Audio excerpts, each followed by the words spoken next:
Hello my dear children, good morning. So today we are going to start with a new topic, that is energy. All of you know that. What do you mean by energy? Yes, energy is the capacity to do work. And the unit, as a unit of energy is also joule. So we studied that the unit of work, as a unit of work is joule. Like the same here, the unit of energy, as a unit of energy is also joule. So here we are going to, already you know that different forms of energy are there, isn't it? Electrical energy, light energy, heat energy. So different forms of energy we know. So here we are going to study about mechanical energy. And not mechanical energy, that mechanical energy is divided into two, that is kinetic energy and potential energy. Here we are going to study about first one, that is kinetic energy. What do you mean by a kinetic energy? So the energy possessed by a body by virtue of its motion. So that you can see here, you can see one picture here. Here you can see a toy car and a ball. So now the toy car and the ball is at a rest position. So when I pull the toy car a little bit backward and allow to hit on this ball, what happens to the ball?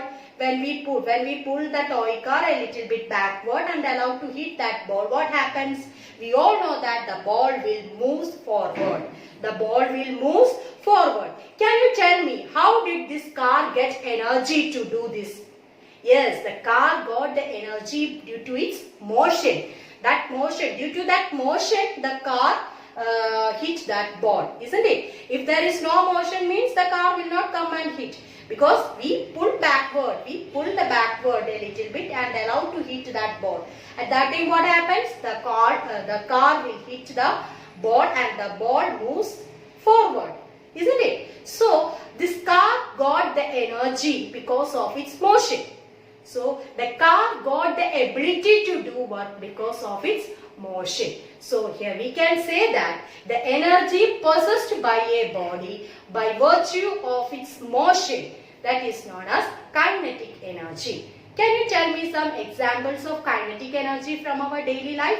Yes, we know that the motion of a bicycle, motion of vehicles, then moving air, then running water, isn't it? When water is running, there is a form of kinetic energy. There is kinetic energy. There motion moolam our body down energy and kinetic energy. So kinetic energy means the energy possessed by a body by virtue of its motion. You can call it as kinetic energy.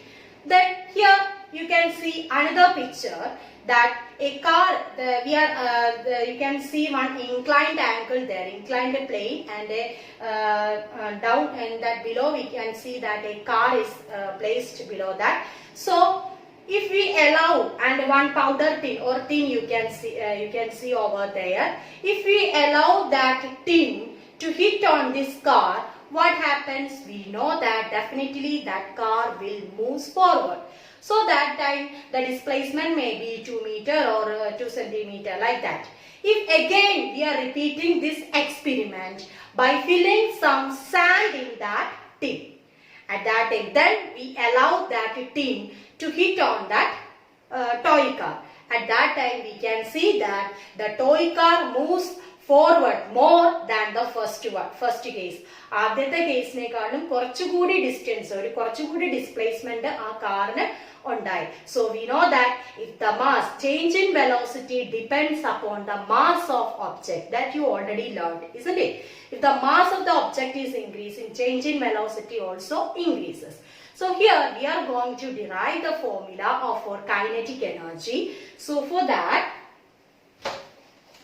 let us take F be the force act on an object.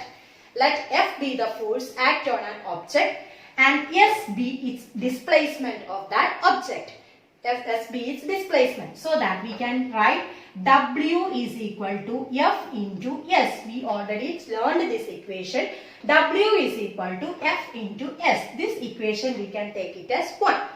I put equation number 1. We all know that Newton's second law of motion, F is equal to ma.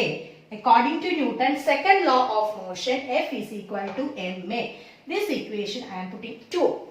Then here F means force, M means mass and A means acceleration. And we know that here I am putting this equation number 2 in 1.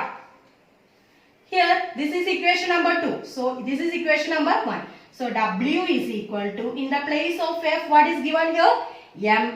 MA into S. For this I am giving equation number 3. We all know that second equation of motion, that is V square is equal to U square plus 2AS. U square plus 2AS, that is equation of motion. Here V is known as final velocity. V means final velocity. Then U means initial velocity. Initial velocity. A you know acceleration, and S we know that is displacement. So when the car is at rest, we know that, or when the object is at rest, we know that its initial velocity will be 0. So here we can add 0 here. U means 0, that is initial velocity. I told you when the object is at rest, its initial velocity will be 0. So I am putting 0 over here, 0 plus 2AS. So here AS is equal to, we can write V square by 2. This is equation number 4. Okay. The next is we are putting this equation number 4 in equation number 3. Equation number 4 in 3. So listen here. Here the equation number 3 is W is equal to MAS.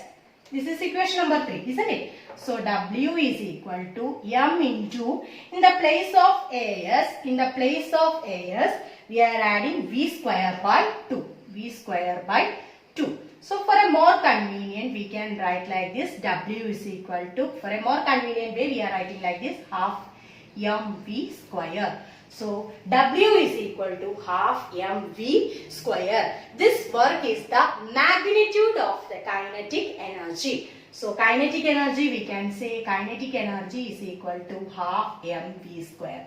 This is the equation for kinetic energy. So if a body of mass m moves with a velocity v, we can say that its kinetic energy will be half mv square. That is, m means mass, v means velocity. So this is the derived form equation of kinetic energy. So what do you mean by kinetic energy? Yes, the kinetic energy means the energy possessed by a body by virtue of its motion. And we derived the formula also. So hope all of you understood this video. Okay, thank you.